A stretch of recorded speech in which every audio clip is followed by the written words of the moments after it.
The Canadian Rockies, June 2025. The G7 summit, once a symbol of Western unity, now a stage for division. The world's top democracies gathered, but the atmosphere was tense, the smiles forced.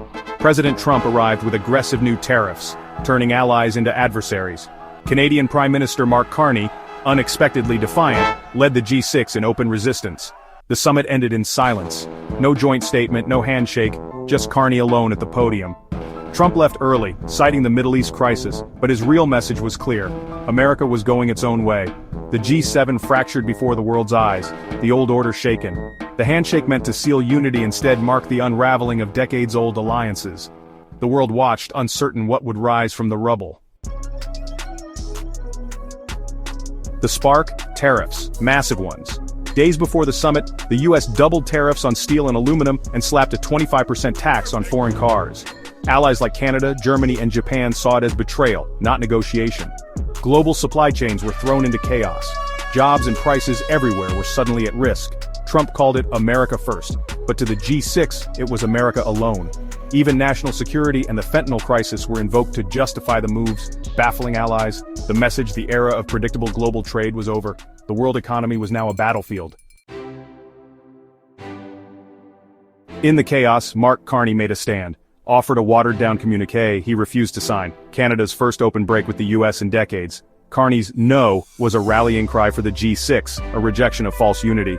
He risked economic retaliation but reframed the conflict as a defense of principles, cooperation, alliances, and a rules-based order. Suddenly, the story wasn't G7 failure, but a new coalition forming in defiance of US pressure. Carney became the face of a movement, traditional allies realizing they might need to stand on their own.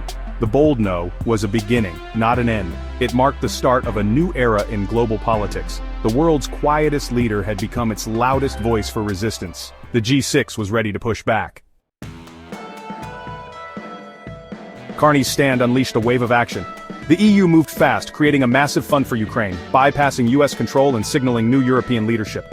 Japan took the legal route, filing a formal WTO complaint against US tariffs, a methodical challenge to American authority. Canada launched Stand with Steel, turning trade policy into a viral, patriotic movement. Steelworkers and small businesses became the faces of resistance, rallying public support. The G6 was no longer just reacting, they were shaping a new reality. Europe flexed its economic muscle, Japan wielded international law, and Canada mobilized its people. The message, if America goes it alone, the rest will stand together.